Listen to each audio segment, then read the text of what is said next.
현대차 보통주 1주당 8,400원 결산 배당 결정. 현대자동차는 보통주 1주당 8,400원의 현금 배당을 결정했다고 25일 밝혔다. 종류주 1주당 배당금은 8,500원이다. 이로써 지난해 현대차는 연간 총 배당금은 보통주 기준 총 11,400원으로 결산됐다. 2분기 배당은 1,500원, 3분기 배당은 1,500원, 결산 배당은 8,400원이다. 현대차 배당금 총액은 2조 2,128억 8,200만원이며 배당 기준일은 다음 달 29일이다. 현대차가 작년 영업이익만 15조 원을 달성하면서 사상 최대 실적을 달성했다. 그야말로 역사를 새로 쓰고 있다. 현대차는 25일 작년 연간 매출 162조 6,635억 원, 영업이익 15조 1,269억 원을 기록했다고 공시했다. 이는 2022년 대비 매출 14%, 영업이익 무려 54% 증가한 수치다. 당기순이익 역시 전년비 53.7% 급증했다. 현대차는 삼성전자를 제치고 국내 영업이익 1위를 달성한 것이다.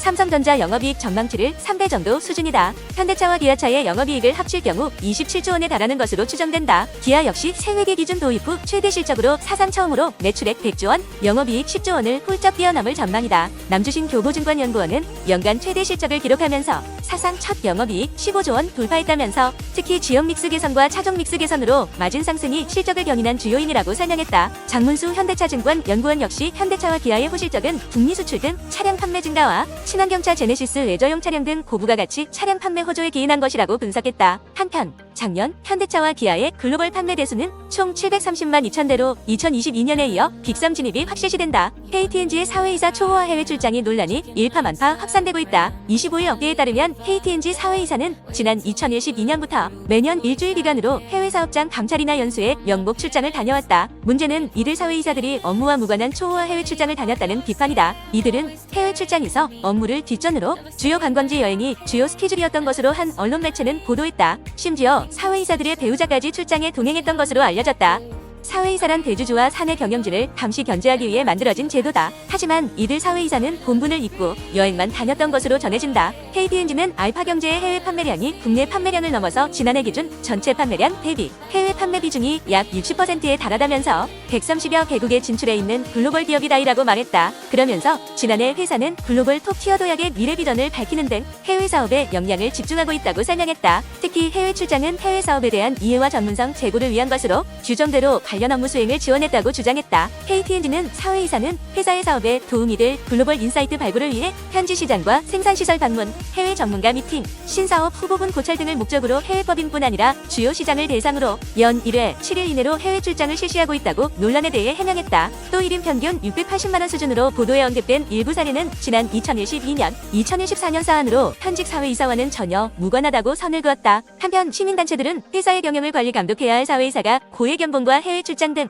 과도한 수위를 잇고 권한을 휘두르며 특권 조직으로 별지되고 있다며 비판하고 있다. 회사로부터 고액 연봉 최고급 사택 등 특급 대우를 받고 있는 윌리엄 김 신세계 인터내셔널 대표가 취임 2년 차를 맞았다. 지난 23일 한 언론 매체는 윌리엄 김 신세계 인터내셔널 대표가 회사로부터 제공받은 곳이 서울 강남구 청담동의 한 고급 빌라로 확인됐다고 보도했다. 해당 보도에 따르면 신세계 인터는 2023년 2월부터 2025년 2월까지 35억 원의 보증금을 내고 강남에서도 손에 꼽히는 최고급 빌라 브르넨 청담 전세 계약을 맺었다. 신세계 인터가 윌리엄 김 대표에게 사택으로 제공한 세대는 204제곱미터 규모로 2계층을 사용하는 복층형 구조다. 이와 관련 신세계 인터 관계자는 알파경제에 관련 답변을 드리기 쉽지 않다고 말을 아꼈다. 윌리엄 김 대표는 미국 콜로라도 대학교 회계학과를 졸업한 뒤 이탈리아 명품 브랜드 구찌에서 최고 재무책임자 부사장, 영국 명품 브랜드 버버리에서 리테일 디지털 수석 부사장을 역임한 패션 전문가다. 앞서 윌리엄 김 대표는 고액 연봉을 받는 것으로 알려져 화제를 모으기도 했다. 윌리엄 김 대표는 지난해 상반기 신세계 인터내셔널에서 급여 10억 6,800만원, 상여 1억 8,300만원 등 보수 12억 5,100만원을 받았다. 신세계에서도 디지털 전략 관련 업무를 맡으며 급여 6억 원, 상여 1억 300만원 등 7억 300만원 등을 합하면 약 19억 5,400만원을 받았다. 이는 정용진 신세계그룹 부회장과 정유경 신세계 총괄사장이 이마트와 신세계에서 각각 받은 17억 8천만원, 17억 7,400만원보다 많은 액수다. 하지만 고액 연봉과 달리 윌리엄 김 총괄 대표의 지난 1년 성적표는 낙제점이다. 신세계그룹이 공개한 3분기 경영실적에 따르면 신세계인터는 매출액이 18% 감소한 3,158억 원에 그쳤다. 영업이익도 60억 원 수준으로 75% 급감한 것으로 나타났다.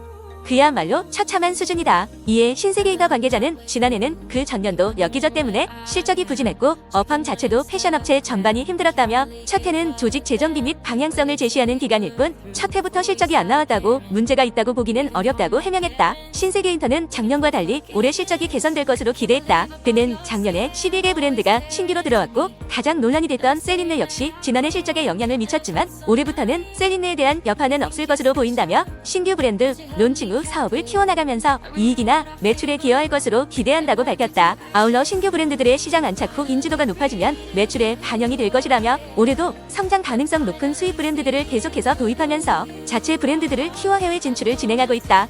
이를 통해 실적이 개선될 수 있다고 설명했다. GS그룹이 신사업 진행 현황과 전략을 공유하는 시간을 가졌다.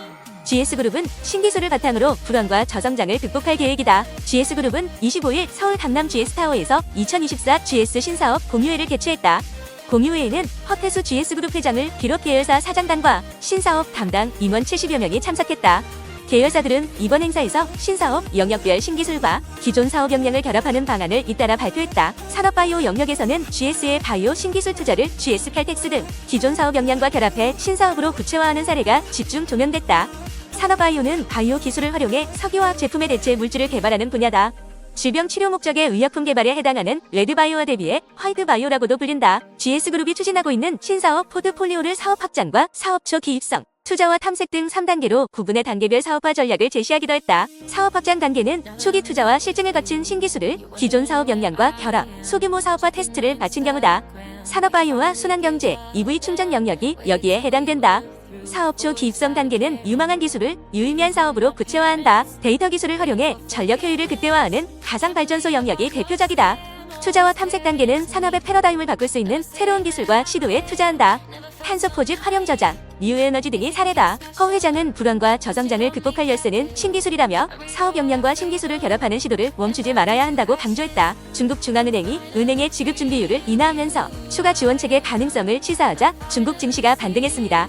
이러한 조치는 특히 부동산 부문의 경기 부진과 규제 우려로 중국 증시에서 빠져나갔던 투자자들에게 다소 안도감을 주었습니다. 상하이와 선전증권거래소의 대형 상장사를 추적하는 CSI 300 지수는 1% 이상 상승하여 연초 대비 손실폭을 약 3%로 줄였습니다.